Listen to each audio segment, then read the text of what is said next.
So that's a good win for Duke in the Women's Cal Cup. If Duke return next year, they can conceivably expect an invitation to compete in the Jessup Whittier Cup, the premier event for women at this regatta.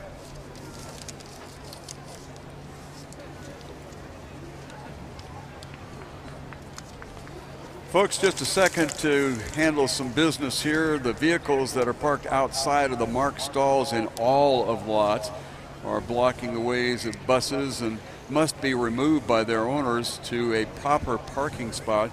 I know that in some cases parking is a bit of a premium around here, but because of the large vehicles that we need to get in and out of here, namely the buses, we need to have you parked in a marked stall. So if you fudged a little bit and did not have your car in a marked stall, might be a real good idea to go out and move it before we have to move it officially. So vehicles that are parked outside of marked stalls and all the lots happen to be blocking the way of buses that need to move in and out. So you need to move them so we don't ruin your day by needing to tow your vehicle that is not parked in a marked stall.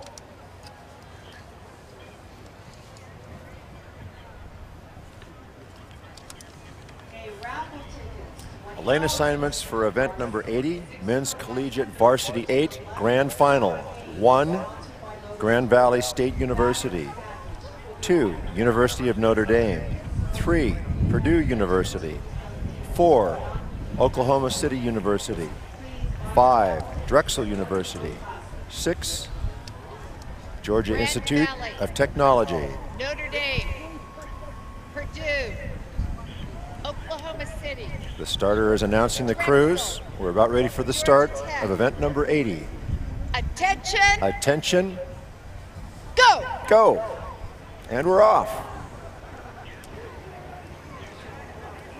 Rather controlled abandon here as you take those upstrokes, getting the boat from being at a dead stop up to hull speed, then shifting down to something that's more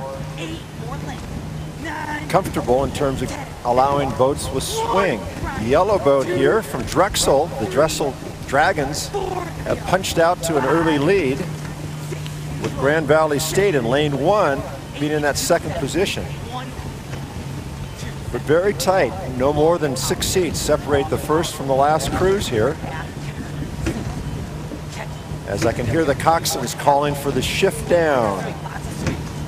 Once again, Drexel, your leader, in lane number 5 with Grand Valley State. The Lakers in lane 1 now pushing back and matching the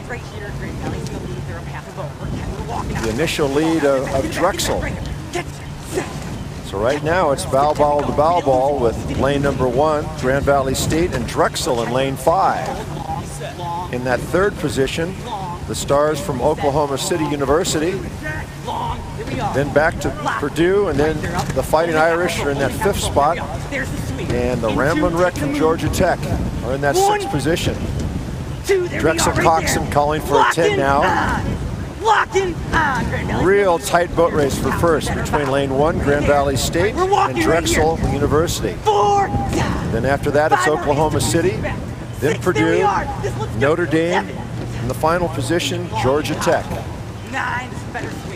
The coxswain that we have mic'd in this particular race is the coxswain from Notre Dame, and currently Notre Dame has some marking to make up as they are in the 5th position. Green Valley, or Grand Valley rather, is our leader, and then to the far outside, Drexel in lane number 5 is hanging in at 2nd position.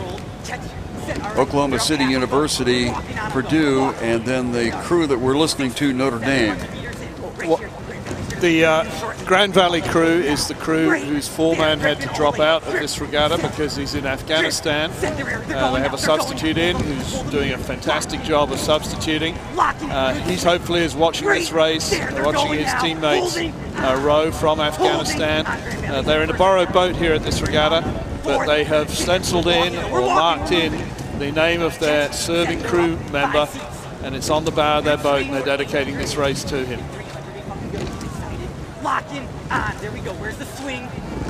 Swing. They're up 5 seats still. The voice you're hearing is the coxswain of the Notre Dame crew. And that coxswain is mic'd and will be so throughout the race as the Notre Dame crew tries to edge forward. They're currently in a trailing position. This is the men's collegiate varsity grand final. And in Notre Dame, the coxswain informing the crew that they are moving up. You got 20 shirts. We're walking right here. Walk, set. Walk, set. 50 meters, we fucking get 20 shirts. Get ready. 50 meters, get excited. 50 meters, 8-4, we fucking go. 1, there's the lane. 2, we're walking already. 3, 4, we're going right here. We're locking. 1, here's our move. 2, we're walking back up. 3, Grand Valley's a 4 seat. 4, 5, we need them right here, all 8. 5, 6, where's the commitment foul for it?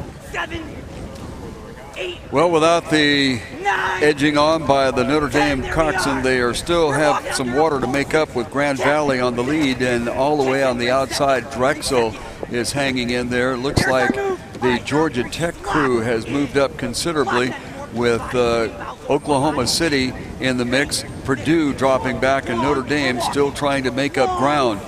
Grand Valley on the lead currently and moving smoothly with the lanes 3 and 4 continuing to hang in there, but it is Grand Valley slightly ahead of Drexel with Oklahoma City and Purdue in the middle of the hunt.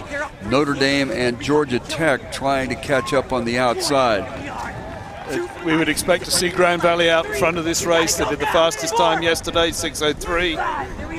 They were close to track by Oklahoma City University at 6:06. So the big surprise at the moment is the crew in shot now, which is the Drexel University crew in the yellow and blue. Their time yesterday was only 6:13, which wouldn't make them competitive with Grand Valley and Oklahoma City, but they're really taking it to both those crews at the moment. Locked in. Locked in, I need more run. Catch, set. Catch, send her up 2 C's. We're walking. 20 shirts right here. Let's go, Alec. Locked in. Locking in, they're up a seat. We're going now. We're walking on the field. We're walking. 4 first. You guys have got this. Locking in. The Notre Dame coxswain is convinced that they are on the move, as you can hear from the instructions to the crew. But right now, Grand Valley continues to be on the lead. Far outside is Drexel. Notre Dame moving along in lane number 2 has made a move and begun to challenge up for the lead. Purdue on their outside shoulder and Oklahoma City as we come down to a very, very tight race here. But Drexel on the far outside certainly getting in on the mix. It is Georgia Tech trailing. It is Grand Valley with Notre Dame on the move. Notre Dame in lane number 2 jumping up on Grand Valley, the leader throughout, followed by Purdue on the far outside, Drexel and Oklahoma City. This is going to come down to 4 boats. Along the shoreline is Grand Valley, Notre Dame. On the lane number 3, Purdue has gotten up into the hunt, and all the way on the outside it is Drexel. Grand Valley trying to hold off a furious charge from Notre Dame, now moving into that second position. Then Purdue has jumped up into the situation. Oklahoma City has fallen back and Drexel has fallen back. This is Grand Valley at the finish line. Grand Valley, a 5-seat victor over a late charging Notre Dame, and then Purdue having gotten back into it, then outside to Drexel, and then Oklahoma City, and trailing in the field is Georgia Tech. Well, the hollering and screaming from the Notre Dame coxswain almost got it done. Grand Valley held them off from a furious charge from Notre Dame. Then from nowhere, Purdue seemed to get back into it and finished up in that 3rd position. Drexel, who challenged throughout, fell back in Oklahoma City and Georgia Tech, but Grand Valley can enjoy their victory here in the men's collegiate varsity grand final. So a Cal Cup win for Grand Valley in this event.